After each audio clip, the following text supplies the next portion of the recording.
100 100 কত আপনার দাম হ্যাঁ আদা কত 80 টাকা 100 টাকা 160 টাকা লবণ কই লবণ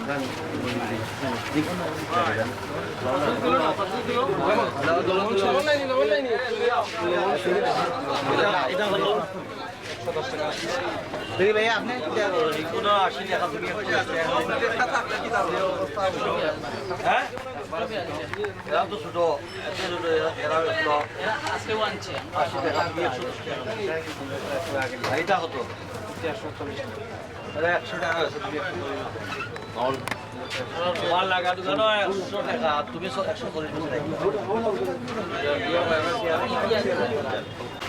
আপনি 20,000 টাকা জরিমানা নিয়ে দিয়ে এইবার কোনো মাছ আমাদের আপনার আমরা ডিপার্টমেন্টের কাজ বাণিজ্যালয় কোন জায়গা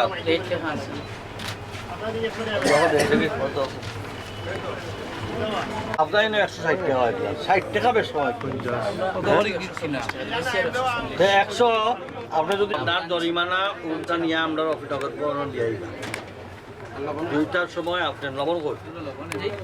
লবণ কত 32 টাকা ঠিক আছে আপনি এটা এখানে পেঁয়াজের দাম বাড়াইলে এর লাগে 20,000 টাকা নিয়ে আপনি নগর ভবনের সোনালী ব্যাংকে জমা দিবেন আপনি এইটা আপনারা ব্যস্ত হবেন না আপনি 100 আপনি এলসিডি কিতাব কিনলা সমস্ত মার্কেটের যে লেভেল আছে মার্কেট রেটের লগে আপনি মার্কেট মনিটরিং লগে তো 120 টাকার মার্কেট রেট আপনি সালান দিয়ে আনছেন তো আপনি আনছেন না সালান দিয়ে করবি আবার রিসিভ করে কাগজটা দেন 20 টাকা 120 টাকা 29 কেজি 2940 টাকা 2965 টাকা ওই এই বাড়ানোর কারণে শোনো আমি এগুলা শুনতে রাজি না আমি যেটা বলি শোনো আমি এগুলা শুনবো না তুমি টাকা করে নগর ভবনে গিয়া সোনালী ব্যাংক জমা দিবা নতুবা তোমার ব্যবসা সব কিছু বন্ধ হবে আমি এগুলো দেখবো না আমি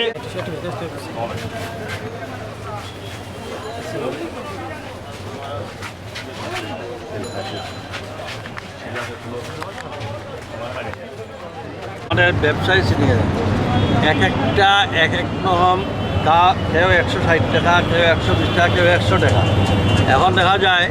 আমরা বাজারে মনিটরিংয়ে নামার সঙ্গে সঙ্গে 10 টাকা নেমে গেছে এবং আমি যখন দোকানে গেলাম তখন সবাই এক সাইজের পেঁয়াজ 100 টাকা আবার দেখা যায় 160 টাকা তখন ধোয়ার পরে বললো যে না এখন 140 টাকা এখন নামতে নামতে 120 টাকা 115 টাকা চলে আসছে তো এই অসাধু ব্যবসায়ীর জন্য আমরা জরিমানা করেছি দুইটার ভিতরে কোথাও 20,000 কোথাও 10,000 জরিমানা করা হয়েছে সাইজ অনুযায়ী দুইটার ভিতরে ওনারা যদি জরিমানা না দেন তাহলে তাদের বিরুদ্ধে আইনানুগ ব্যবস্থা নেয় এবং এটা নিয়ে আমরা সাবধান করতে চাই যে বাজারে যেন অহেতুক যে কোনো দ্রব্যের এই লাগাম ছাড়া ওনারা যেন দাম বাড়িতে না পারে এবং আমরা আমাদের সিআরও সহ মার্কেটে যা আছে সব দেয় এবং আপনারা দেখেছেন আজকে এই অভিযান করতে গিয়ে আমরা পুরনো 15-20 দিন পুরনো আগে গরু জবাই করা এটা ডিপ ফ্রিজের মধ্যে রেখে দিয়েছে পচা মাংস এরপরে আমাদের শর্ট আউট কোনো ধরনের উইদাউট সেল তা আমরা সব সিজ করে নিয়েছি এখন আমরা এই ব্যাপারে আমরা খুব শক্ত হয়ে বলতে